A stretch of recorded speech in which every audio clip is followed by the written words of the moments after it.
Welcome back to the channel, guys. Today you join me at AutoSport International. This year they're celebrating 70 years of motorsport and they got some really cool cars here. Let's go and take a look around. Oli just arrived at the show and I've already picked up a free gift from Ferrari, a cap and a t-shirt. How cool is that?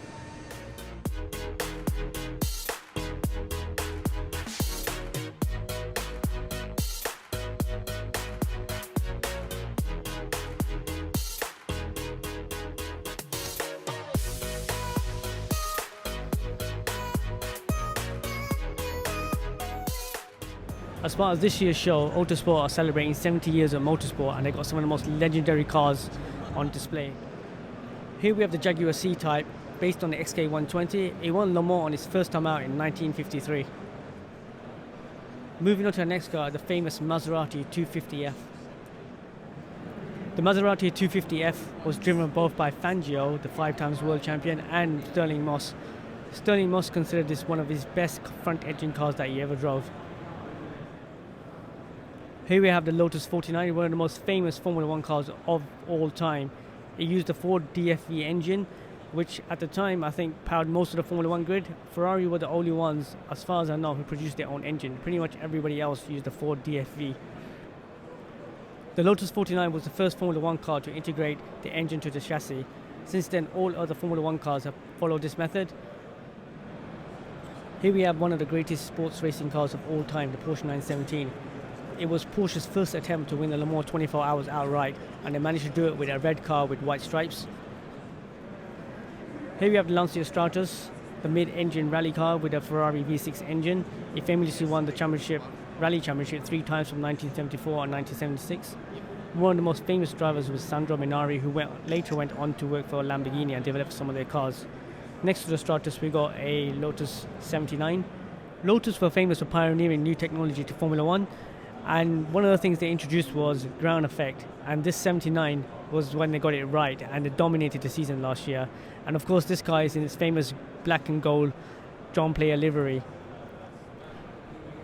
To give you an idea of just how ground effect works, just take a look at the skirt on the car. It's virtually touching the floor.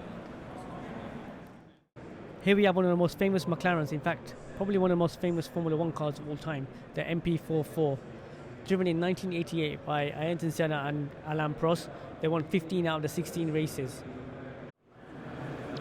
Here we have the Audi R10 TDI, which is powered by a diesel engine. In fact, it was the first diesel-powered car to win the Le Mans 24-hour race. It won it 3 years in a row from 2006.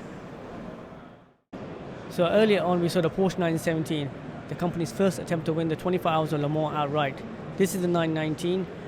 With this car, Porsche won its 19th and record Le Mans 24-hour win.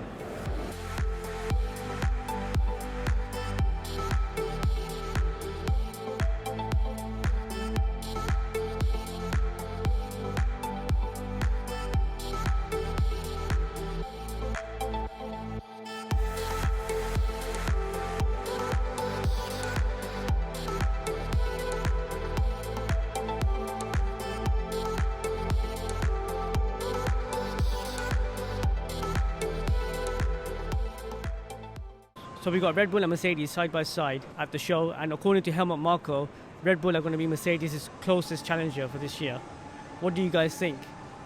Ferrari have said that they're going to continue the evolution of the current car, which is not really a good sign in my opinion. But at the same time it makes sense because next year Formula 1 is switching to the new type of cars and it's obviously not worth developing an entirely new car just for one season. What we got here is this year's Formula 2 car, and the biggest visual difference is these new 18-inch wheels. Next year Formula 1 switches to low profile tyres similar to these ones. You can see a comparison between last year's F2 tyre here, 13 inches, and you've got the new 18-inch tyres. And the cool cars at the show continue. Here we have Toyota's Le Mans winning race car, driven by Fernando Alonso amongst others. As you can see, the dirt of the car is still on there, as is tradition.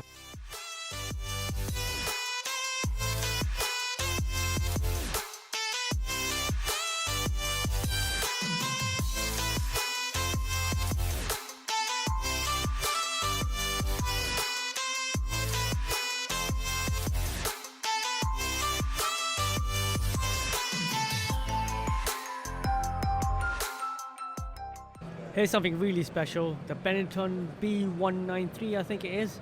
Anyway, what makes it special that one of these was driven by Michael Schumacher, my favourite Formula 1 driver.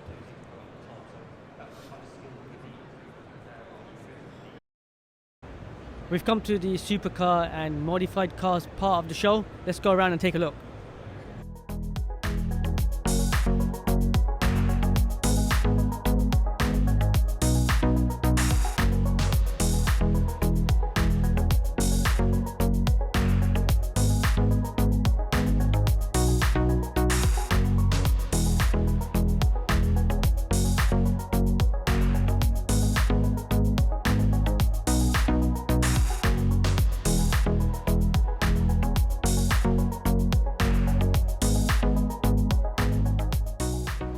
Here we have the McLaren Senna. I've seen some amazingly spec'd MSO versions of this car, but the design still hasn't grown on me. I think the car design is a bit of a car crash, to be honest with you. It's in fact 3 cars crashed into one. The front, the middle and the back of the cars are like almost 3 completely different designs put together, and it just doesn't work.